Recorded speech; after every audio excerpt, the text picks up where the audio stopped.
जी पुणी खसी सुना एवं रूपा दर सुना दर देखा कि 5020 टंका ह्रास पाई 22 क्यारेट सुना दर 4600 टंका कमी जहाँद्वारा लोक मैंने कहीपर कम से कम आश्वस्त होती 22 क्यारेट सुना 10 ग्राम दर बर्तमान रही 1,41,150 रूपा केजी पिछा 20,000 टंका कमी जाइए रूपा केजी पिछा रही 2.5 लाख टंका आप चिंता करूँ जो रूपा केजी 4 लाख पाखापाखि होता बर्तमान कौ भाव में सुना रूपा दर कमी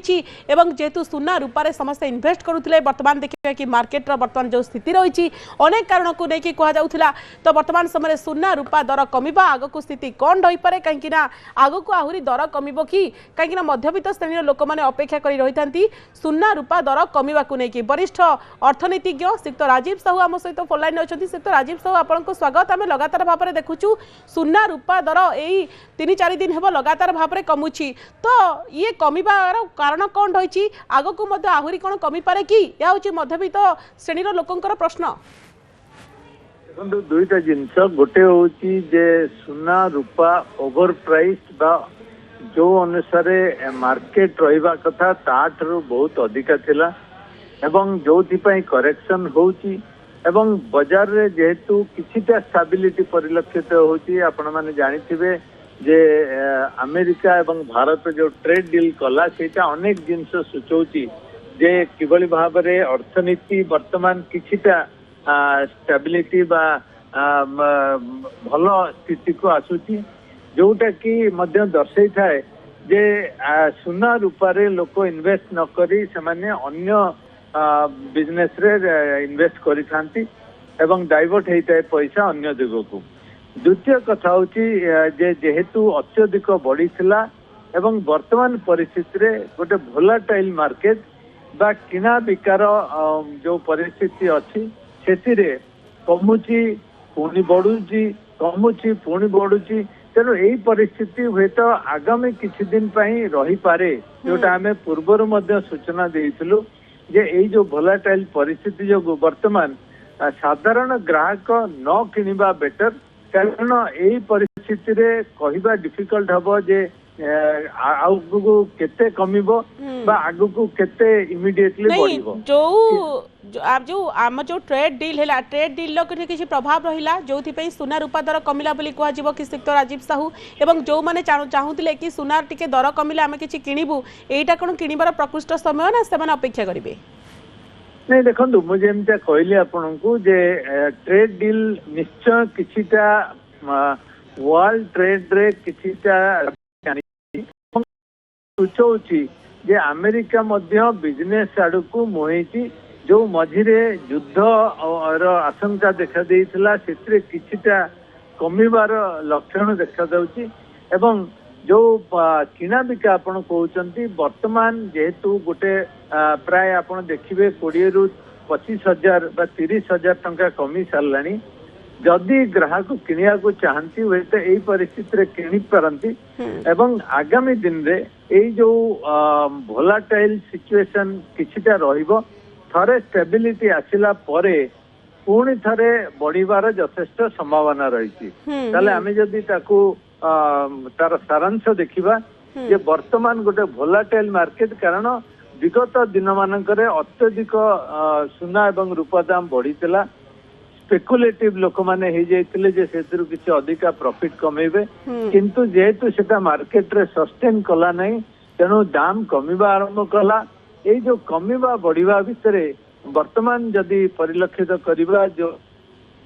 1,77 वर्तमान जो 1,50 1,48 पर्यंत आसी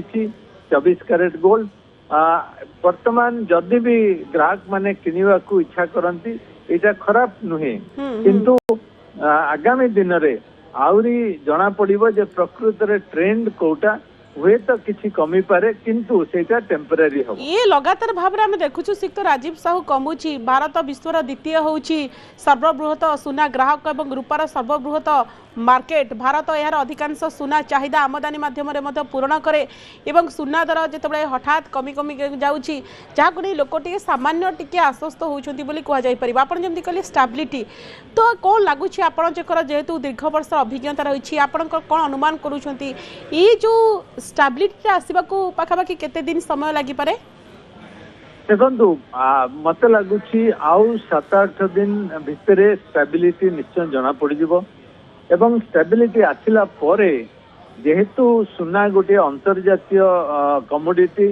एवं भारतीय रूपी लगातार भावे डेप्रिशिएट करिଥାଏ डॉलर अगेंस्ट एवं परिस्थिति अनुसार सुना दाम आगामी दिन में थरे स्टेबिलिटी होला परे पुणी थरे बढ़िबो किंतु बढ़िबार जो रेट थिला विगत किसी मास धरिकरी से रेट रे हुए तो न बढ़ी पारे बोली मोर आशंका श्रीयुक्त राजीव साहू सोशल मीडिया रे किछि लोक मध्ये प्रश्न करूछंती जेतबले सुना एते खसी खसी जाउछि लोक माने एई प्रश्न मध्ये करूछंती कोन सुना दर लाख टंका होई जिवो कि आपण कोन भाबुछंती एम्ति पाखापाखि जदी कमुछि गोटे स्टेबिलिटी आसीबा को आपण जेमति कहउछंती 8 दिन 10 दिन समय लागि पारे एई 8-10 दिन भितर सुना दर कोन अहेतुक भाबरे कमी पारे कि पाखापाखि 20,000 30,000 कमी पारे ना सामान्य कमी पारे आपण कोन अनुमान करूछंती देखो प्रथम कथा जे मो पक्षरे कौन प्रकार स्पेकुलेशन करवा ठीक हम ना किंतु जहाँ किसी एनालिसिस कहूँ जहाँ कॉस्ट सुनार उत्पादन जी कॉस्ट वर्तमान दाम ताठू अनेक अधिका गोटे अर्थनीति रे जो डिमांड सप्लाई एवं कॉस्ट रिलेशनशिप रही से अनुसार निश्चय प्राइस बहुत अधिका अच्छी किंतु डिमांड जेहेतु अंतर्जातीय क्षेत्र रे अधिका थिला जो प्राइस एते मात्रा रे बढ़ी जाइतिला हुए तो स्टेबिलिटी आसिले आहुरी किछिटा कमिबार मध्य संभावना रही किंतु एटा कहवा डिफिकल्ट ए वोलाटाइल मार्केट रे आजिका दिन रे जदि गोटे दिग को देखिबे जेतिके पीक को पहुंची थिला ताठरू अनेक क्वांटिटी अनेक वैल्यू कमिची एवं से परिस्थिति रे जदि किसी ग्राहक किनिया को चाहते किनी पारिबे किंतु किसी भी हे पारे आहुरी मध्य दाम कमी पारे आहुरी मध्य दाम कमी पारे किंतु आमे कहि परिबा भू